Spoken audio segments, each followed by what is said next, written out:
नमस्कार. सातारा आवाजच्या बातमीपत्रात मी गुरुनाथ तुमचं मनापासून स्वागत करतो.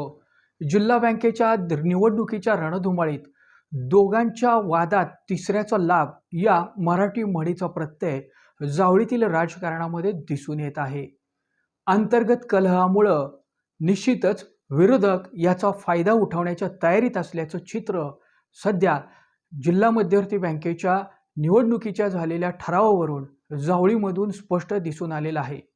नामदार शिवेंद्रसिंहराजे भोसले यांचा बालेकिल्ला असलेल्या जावळीमध्ये आता विरोधक ऐनकेन प्रकारे आपल्या अस्तित्वासाठी लढत असल्याचं चित्र दिसून येत आहे.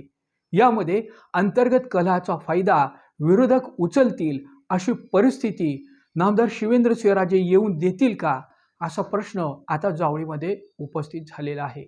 भारतीय जनता पक्षाचे नेते ज्यामध्ये वसंतराव मानकुमरे आणि श्रीहरी गोळे यांच्यात सुरू असलेलं वादविवाद हा निश्चितच नामदार शिवेंद्रसिंहराजे भोसले यांच्यासमोर पेच प्रसंग निर्माण करू शकतो. या दोघांच्या भांडणाचा फायदा राष्ट्रवादी शरदचंद्र पवार पक्षाचे प्रदेशाध्यक्ष आमदार शशिकांत शिंदे हे निश्चितच उचलू शकतात, अशा चर्चा आता जावळीमध्ये सुरू झालेल्या आहेत. श्रीहरी गोळे यांनी पक्षाशी गद्दारी केल्याचा आरोप वसंतराव मानकुमरे यांनी केला, तर मानकुमरे हे एकाधिकारशाहीनं वागत असल्याचा आरोप श्रीहरी गोळे यांनी करून यांच्यामधील जे द्वंद्व युद्ध जे आता आरोप प्रत्यारोपावरून एकमेकांवर चिखलफेक करण्यापर्यंत पोहोचलेलं आहे.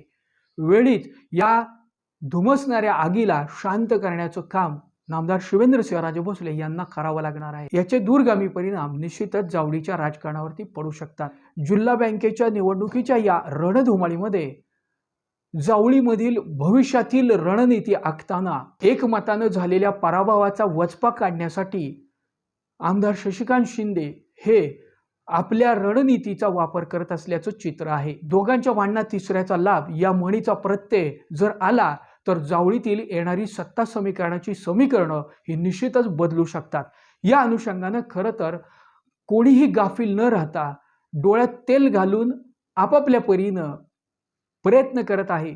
मात्र येणाऱ्या काळामध्ये जर या अंतर्गत कलाचं पर्यवसन हे जर मोठ्या वादांमध्ये होत राहिलं तर याचा निश्चितच तोटा भारतीय जनता पक्षाला बसू शकतो. भारतीय जनता पक्षाच्या अंतर्गत बंडाळीचा फायदा हा विरोधकांना होऊ नये यासाठी नामदार शिवेंद्रसिंहराजे भोसले या दोघांमध्ये सुरू असलेलं शीतयुद्ध नेमकं कशा प्रकारे थोपवतात हे पाहणं उत्सुकतेचं ठरणार आहे.